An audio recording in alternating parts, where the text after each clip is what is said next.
Welcome to our channel పైడాస్ kitchen. నేను మీ భవాని. ఇవాల్టి వీడియోలో కమ్మగా ఉండే కొబ్బరి చారు ఎలా తయారు చేసుకోవాలో తెలుసుకుందామండి. చాలా సింపుల్ గా ఈజీగా అయిపోతుందన్నమాట. ట్రై చేసి ఎలా వచ్చిందో మాతో షేర్ చేసుకోండి.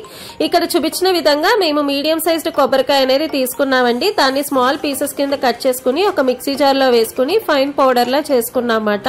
ఇప్పుడు ఏ మిక్సీ జార్ లో అయితే ఫైన్ పౌడర్ లా చేసుకున్నామో అందులోకి 1 గ్లాస్ వాటర్ వేసుకుని కొబ్బరి పాలు అనేవి తీసుకుంటున్నామండి ఒక స్ట్రైనర్ హెల్ప్ తోటి.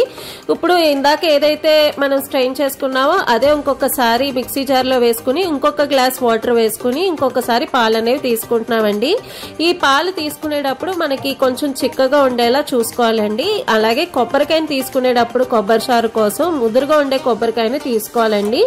లేత కొబ్బరికాయ అయితే పాలు ఎక్కువ రావన్నమాట. సో మనం పాలు ఇలా తీసుకున్నప్పుడు ఇది కొంచెం చిక్కగా ఉండాలండి, మరీ పలుచగా తీసుకోకూడదన్నమాట. ఇలా మనకి పాలు రెడీ అయ్యాక మనం ఇందులోకి బియ్య పిండి అనేది యాడ్ చేసుకుంటున్నాం అన్నమాట. ఇక్కడ 2 గ్లాసుల కొబ్బరి పాలకి 2 స్పూన్ల బియ్య పిండి అలాగే చిటికెడు పసుపు, మీ టేస్ట్ తగ్గట్టు ఉప్పు వేసుకుని బాగా కలుపుకుంటున్నాం అన్నమాట. ఉండలు లేకుండా. ఇలా ఉండలు లేకుండా కలుపుకున్నాక ఈ గిన్నెని పక్కన పెట్టుకుని ఉంచుకోవాలండి. మరొక బాండీలో ఒక ఆయిల్ అనేది వేసుకుని ఆయిల్ హీట్ అయ్యాక పోపు దినుసులు వేసుకుంటున్నామండి.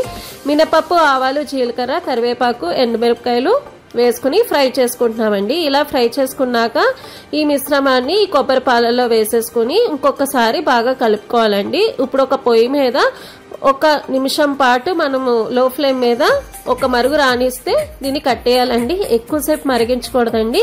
ఎక్కువసేపు మరిగిస్తే పాలు అనేవి విరిగినట్టు అయిపోతాయి అన్నమాట. రొటీన్ గా చారు, పప్పు చారు అలాంటివి కాకుండా ఒకసారి కొబ్బరి చారు అనేది తయారు చేసుకోండి. చాలా టేస్టీగా ఉంటుందన్నమాట. ట్రై చేసి ఎలా వచ్చిందో మాతో షేర్ చేసుకోండి. ఈ వీడియో కనుక మీకు నచ్చినట్లయితే లైక్ చేయండి, షేర్ చేయండి, సబ్స్క్రైబ్ చేయండి. వీడియో చివరి వరకు చూసిన ప్రతి ఒక్కరికి థ్యాంక్ యూ సో మచ్ అండి. Thank you for watching.